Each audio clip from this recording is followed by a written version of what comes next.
God, how am I supposed to do this? I know I'm not the only one here who's asked that question. There's that moment when life seems to be closing in on you from every side and you just freeze. You feel the weight of expectations pressing down, the fear creeping in, and the overwhelming thought, how am I supposed to do this? How can I possibly face this? One of the hardest things to do in life is to admit when we need help. It's a deeply humbling experience, isn't it? We've been conditioned to believe that asking for help is a sign of weakness, or worse, failure. Society often paints this picture that if you can't handle things on your own, somehow you're less than.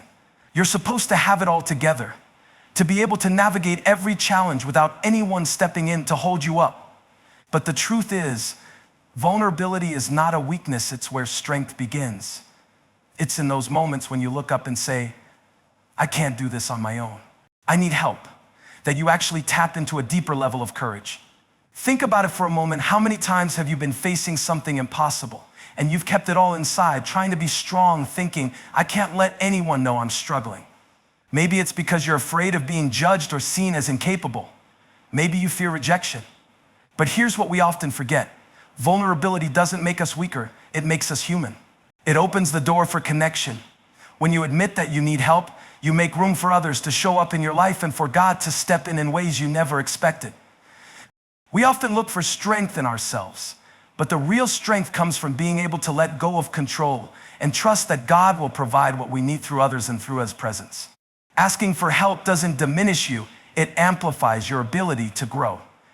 It's an act of surrender, a declaration that you recognize your own limitations. And when we recognize those limitations, that's when we make space for the greatness of God to move in. God never called us to go through life alone. There's beauty in leaning on one another, in opening up our hearts to the support that surrounds us. It takes courage to be vulnerable, especially when everything in you wants to put on a facade, to pretend you've got it all figured out.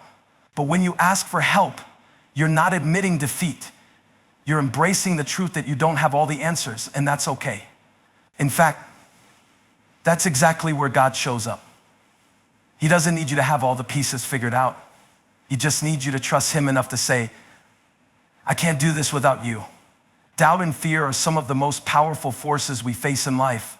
They sneak in when we least expect them, shaking our confidence, clouding our vision, and making us question everything. You know those moments when you're standing on the edge of something big, something new, and all you can hear are the voices of fear telling you that you're not enough, that you'll fail, that you're not cut out for this. It's overwhelming. It's paralyzing. Doubt and fear have a way of magnifying our insecurities. They magnify the smallest uncertainty and turn it into a mountain, convincing us that there's no way we can make it to the other side. But what we often forget is that fear is a liar. It whispers lies about who we are and what we can do. It makes us believe that our past mistakes define our future, that our failures are our final story. And yet, fear thrives in the unknown, in the space where we feel out of control, where we can't see the next step clearly. The enemy wants us to believe that we're not capable, that our dreams are too big, our obstacles too heavy, our circumstances too hopeless. And sometimes, doubt feels like the most natural response. After all, if we're being honest, there's a part of us that feels like we're not ready for the challenges ahead. But here's the thing, it's not about being ready in our own strength. It's about understanding that God doesn't call the qualified, He qualifies the called. The doubts we face don't have to stop us from moving forward. In fact, they can be the very things that push us to trust in something bigger than ourselves. Fear also has a way of freezing us in place. When fear creeps in, we tend to hold back. We hesitate, we second guess, and we overanalyze every decision. We start playing scenarios in our heads, imagining worst case outcomes, and before we know it, we're paralyzed by the what ifs. Fear tells us to play it safe, to hold back, to avoid taking risks. But God doesn't call us to live in fear. He calls us to live in faith. And faith doesn't always mean certainty. Sometimes it means moving forward in the face of uncertainty, trusting that He will be there every step of the way.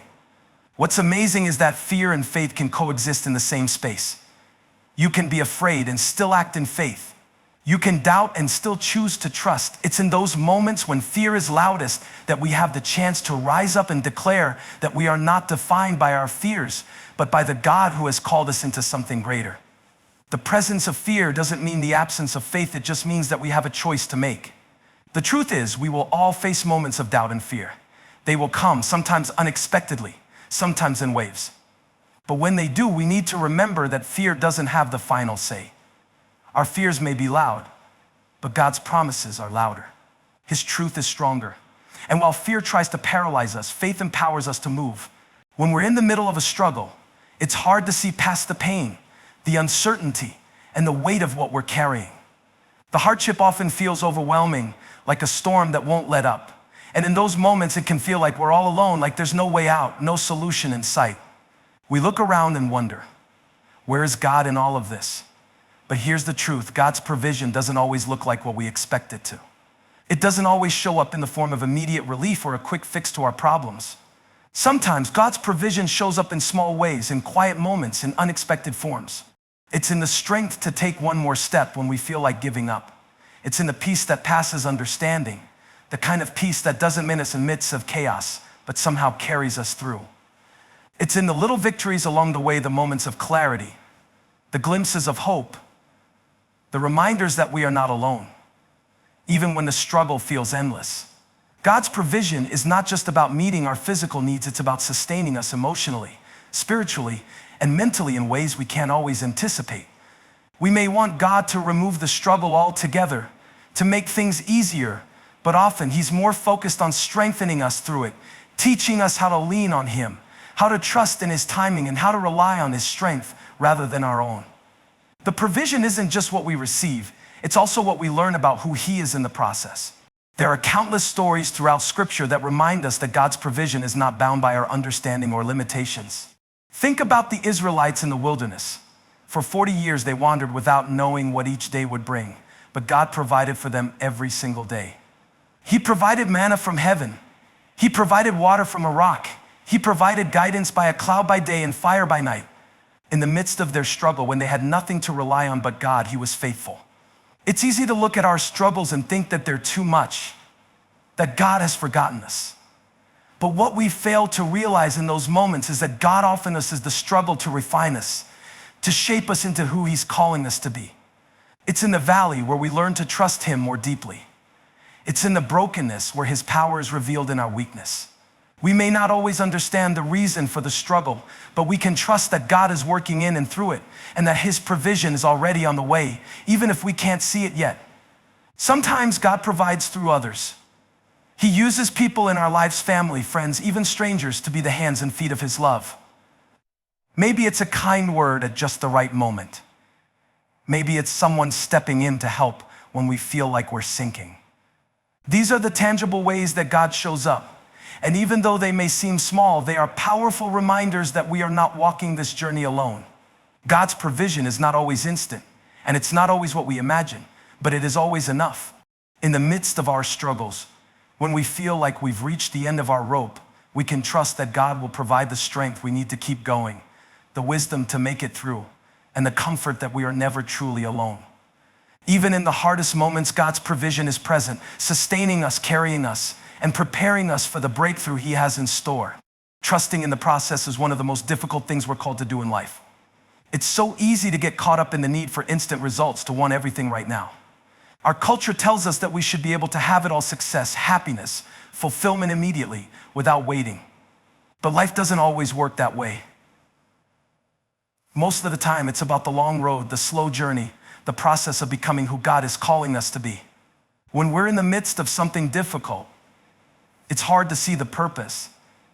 It's hard to understand why things have to take so long, why the breakthroughs don't happen as quickly as we want, or why we face obstacle after obstacle. We can start to wonder if we're doing something wrong, if God is even listening, or if we've missed the mark entirely. It's in those moments that trusting the process becomes crucial. We may not always understand why we're going through something, but the process itself is what God uses to shape us, to refine us, and to prepare us for what's ahead. We live in a world that wants quick answers, quick fixes, and quick solutions. But often the things that matter most in life don't come quickly.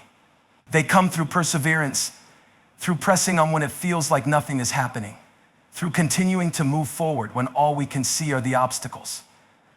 There's a saying that goes, Rome wasn't built in a day.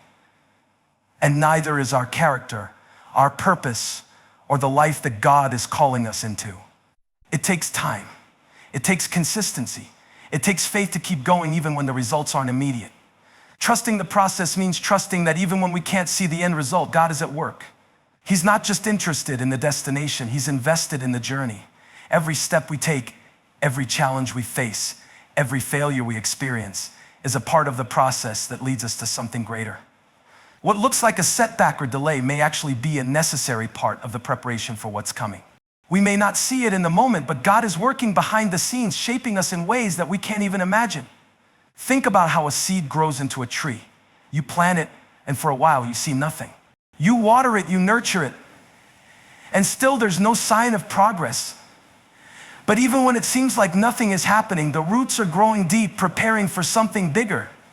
The process is happening underneath the surface, and one day the fruit begins to show. The growth was always happening, even when we couldn't see it. In the same way, God's work in our lives is often happening beneath the surface. There are moments when we feel stuck, like we're not making any progress, like we're not moving forward at all. But trust that God is working in ways that we can't always see. He is developing the character, strength, and wisdom that we need for the future. He is molding us into the people He created us to be. Sometimes the process involves pain. It involves struggle. But don't let that discourage you. God doesn't waste pain. He uses it to refine us. He uses it to break off the things that are holding us back, to stretch us and help us grow in ways we never could have imagined. If we're willing to trust Him in the process, we begin to understand that every step, every detour, every challenge is a part of God's bigger picture for our lives. It's easy to want to rush ahead, to skip the hard parts and get straight to the end. But when we try to bypass the process, we miss out on all the lessons God has for us along the way. The lessons aren't just in the destination, they're in the journey. Every moment of waiting, every moment of doubt, every moment of struggle is part of the transformation. God is using the process to teach us patience, perseverance, and trust. He is shaping us into something stronger, more resilient, and more like Him. Trusting the process means choosing to have faith, even when you don't see the results right away. It means believing that God knows what He's doing, even when you feel lost or uncertain. It means letting go of your need to control everything and surrendering to His timing, His plan, and His way of doing things. The process isn't always easy, but it's always worth it. Because it's not just about getting to the end, it's about becoming who God has called us to be along the way. Life has a way of throwing curveballs when we least expect it. It's in those moments when everything seems to be going smoothly and suddenly something changes. The promotion you were sure you'd get slips through your fingers. A relationship you thought would last a lifetime ends unexpectedly. You get a diagnosis you didn't see coming, or a situation flips your world upside down. And in that moment, everything feels uncertain. You're left asking why, how, what now? The unexpected has a way of shaking us to our core. It's uncomfortable, unnerving, and at times downright scary. We tend to build our lives around a certain level of predictability and control. We like to know what's coming next, but life doesn't always play by those rules. No matter how much we plan, no matter how much we prepare, there will always be moments that are beyond our control. And when the unexpected arrives, we're left with two choices: to fight against it or to embrace it. When we fight against the unexpected, we resist change. We try to hold on to what we know, what we understand. But resistance to change often leads to frustration, bitterness, and a sense of being stuck. The harder we try to control the situation, the more it slips through our fingers. The harder we try to hold on to our comfort zones, the more we realize that we can't control everything. And that's where fear and anxiety begin to take root. But embracing the unexpected, that's where the real transformation happens. It's about learning to trust that even when things don't go as planned, there's still purpose in it. There's still meaning. God doesn't waste a moment, not even the moments that don't make sense to us. Sometimes the very things we fear the most are the things that bring about the greatest change in our lives. Embracing the unexpected means shifting our perspective. Instead of focusing on what's been lost, we begin to look at what's been gained. Instead of focusing on the negative, we start asking, what can I learn from this? Instead of seeing the unexpected as an interruption, we can start to see it as an invitation, a chance to grow, to trust, and to step into something new. When we embrace the unexpected, we open ourselves up to new possibilities. Sometimes the unexpected things in life lead us to opportunities we would never have considered. Think about how many times we've heard stories of people who lost a job, only to find a better one they never could have imagined. Or people who went through a breakup and ended up meeting the person they were truly meant to be with. Sometimes the detours in life lead us right where we need to be. It's in those unexpected moments that we often find out what we're really made of. It's in the discomfort of the unknown that our true character is revealed. Are we the kind of people who give up when things get hard? Or do we dig in our heels, trust in God, and press forward, knowing that He is working behind the scenes even when we don't see it? Embracing the unexpected also means accepting that we can't always control the outcome. We can do our best, plan our steps, and make wise decisions, but there's always an element of uncertainty. And that's okay. God has never promised that everything in life would be easy or predictable, but He has promised to be with us in the midst of it all. When we trust that God is working in every situation, we can find peace in the middle of uncertainty. We can let go of the need to control the outcome and allow ourselves to be led. This doesn't mean we don't have responsibility or that we stop taking action. It simply means we trust that even when things don't turn out the way we expect, God is still in control and He is still good. Embracing the unexpected is a practice of surrender. It's the act of letting go of our own plans, our own expectations, and allowing God to do what only He can do. It's about understanding that our plans are not always the best plans, and sometimes what we think is a setback is actually God's setup for something greater. In every unexpected moment, God is moving. He's teaching us lessons we wouldn't have learned any other way. He's shaping us into who we're meant to be, even if the process doesn't make sense in the moment. And as we learn to embrace the unexpected, we become more resilient, more trusting, and more willing to step into the unknown with faith. Life will always be full of surprises, some good, some not so good, but it's in how we respond to the unexpected that defines the quality of our lives. Do we allow it to break us, or do we allow it to build us up? In a world that often glorifies independence and self-sufficiency, the idea of strength through dependence can seem counterintuitive, even paradoxical. We are taught from an early age to stand on our own 2 feet, to take pride in our ability to solve problems on our own, and to find success through our own effort and determination. The message is clear: strength comes from self-reliance. But what if true strength comes not from standing alone, but from leaning on something or someone bigger than ourselves? Dependence can feel uncomfortable, especially when we're conditioned to think that needing help is a sign of weakness. We live in a society that celebrates the self-made person, the one who seems to have it all together, the one who never has to ask for help. But the truth is, we all have limitations. No matter how hard we try, there are times when we simply can't do it on our own. It's in those moments that we are invited to step into a different kind of strength, one that is rooted in dependence rather than independence. Dependence doesn't mean weakness. In fact, it takes incredible strength to acknowledge that we cannot carry every burden alone. It takes courage to admit that we need help, whether that comes from the people around us or from God. When we rely on others, we acknowledge that we are part of a greater whole, that we are not islands unto ourselves. And when we lean on God, we recognize that our strength is not our own, it is His. True strength is not in doing it all alone, but in allowing ourselves to depend on the right sources, whether that's a trusted friend, a loving community, or a sovereign God. In moments of vulnerability, when we feel overwhelmed by the weight of our circumstances, dependence can be an opportunity to surrender our need for control. We are often afraid to let go, to admit that we don't have it all figured out. But it's in those moments of surrender that we discover strength we never knew we had.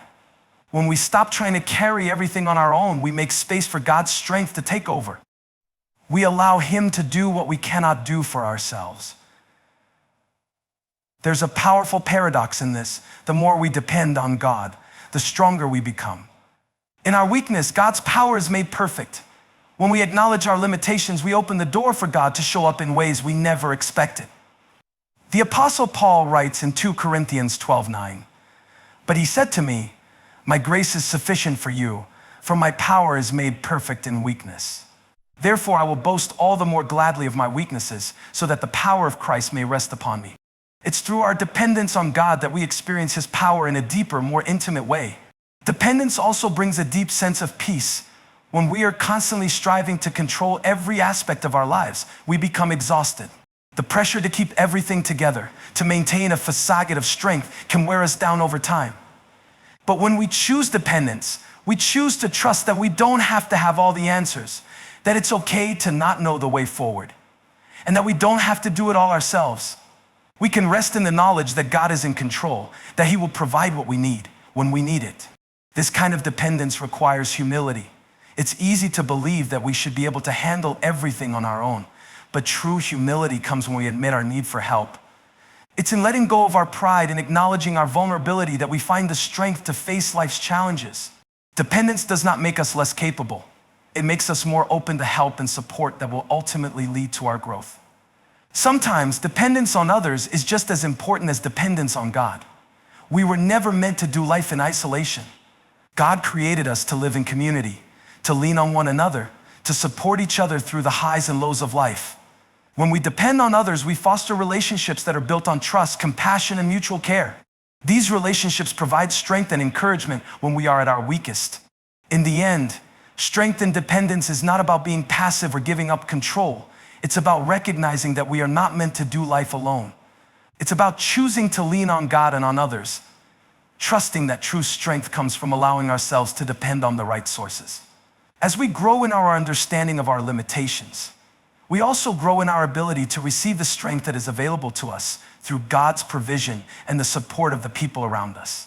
In our dependence, we find the true power to move forward, to overcome, and to thrive. Trusting the process can be one of the hardest things we'll ever do. In a world that constantly encourages us to chase immediate results and seek instant gratification, the idea of waiting, trusting, and being patient in the journey can feel unnatural. But let me tell you something. The process is everything. It's easy to get discouraged when we can't see the finish line. When the dream feels too far away or the breakthrough seems out of reach, it's tempting to want to skip ahead, to bypass the hard parts and get straight to the reward. Yet it's in the process that we are shaped, refined, and prepared for what's to come. The truth is, we often don't get to choose how the process unfolds. Sometimes we're thrown into situations we never anticipated, faced with challenges we don't feel equipped to handle, or pushed out of our comfort zones in ways we don't understand. But in those moments, we're given a choice. We can either fight against it, resist it, and try to control it, or we can trust the process, trust that even when we don't understand the why or the how, God is working behind the scenes. I know it's hard. Trusting the process is not about simply sitting back and doing nothing. It's not passive. It requires action. It requires us to keep moving forward, even when we don't see the results we're hoping for. It means showing up every day, even when we don't feel like it. And it means choosing to trust that the steps we take are leading us somewhere, even when we can't see the destination clearly yet. We live in a world where we can have almost anything at the touch of a button: food delivered to our doorstep, information available instantly, and answers at the tip of our fingers. We are constantly told that if we want something, we can get it quickly. But this kind of instant access doesn't prepare us for the real work that comes with lasting success, with lasting change. Real transformation takes time. Growth takes time. And it's the process that prepares us for the purpose God has for our lives. Think about it like planting a seed. You don't plant a seed in the ground and expect it to grow into a tree overnight. No, first it's just a seed buried beneath the soil, invisible to the eye. For days, weeks, or even months, it seems like nothing is happening. But underneath the surface, the seed is growing roots, pushing through the dirt, preparing for something bigger. Eventually, it breaks through, and a tiny sprout emerges. But it doesn't stop there. It continues to grow slowly but steadily until it becomes the tree that can stand strong in the storm. This is the process. It's the same with us. We often don't see the growth happening on the surface because God is working in us in ways we can't always perceive. We look at our circumstances and it feels like nothing is changing. But God is working in the unseen, doing something deep within us to prepare us for what's next. He is developing our character, our resilience, and our trust. It's in those moments when it feels like nothing is happening that God is often doing the most work. And even when it seems like we're in a season of waiting, that waiting is part of the process. One of the hardest things to do is to trust when we don't see the immediate payoff. We want quick fixes. We want to know that our efforts will bring immediate results. But what if God is more interested in the person we're becoming than the results we're chasing? What if the process, the hard work, the waiting, the pushing through the pain is just as important as the outcome? That's where faith comes in. Faith isn't just about believing that something will happen. It's about trusting that even when we don't see it, God is working. It's about believing that the process is not a waste, even when it feels uncomfortable. It's about knowing that God uses the waiting periods to refine us, to stretch us, and to build us into something stronger. The process is where we learn to let go of control and surrender to God's timing. It's where we learn patience, perseverance, and trust. And it's where we discover that God's timing is often far better than our own. We may not understand why things are happening the way they are, but we can trust that God has a purpose in it. He is not wasting a single moment. Every challenge, every setback, every delay is being used to shape us for something greater. Here's the thing, the process may not always be easy. In fact, it often won't be. But if we choose to trust it, we begin to understand that it's not about avoiding difficulty. It's about becoming the people we were created to be through those difficulties. The process refines us, prepares us, and equips us for the purpose that lies ahead. So, if you're in a season where you feel like nothing is happening, or you're wondering when the breakthrough will come, keep going. Trust the process. Trust that God is working even when you can't see it. And know that in His perfect timing, everything will fall into place. The process isn't the enemy. It's the very thing that's going to get you where you need to be. Fear is something we all encounter at some point in our lives. It's that overwhelming feeling that grips us when the unknown looms large, when uncertainty stands before us, or when we are asked to take a step into something new and intimidating. Fear can feel paralyzing, as if the weight of it will prevent us from moving forward. It holds us captive in a state of hesitation of what if, and can I really do this? But what if I told you that fear doesn't have to have the final say? What if moving from fear to faith wasn't just a lofty idea, but something you could actually experience in your daily life? Fear and faith are two sides of the same coin. The question is, which side will you choose to focus on? Let's be honest, fear often comes from the unknown.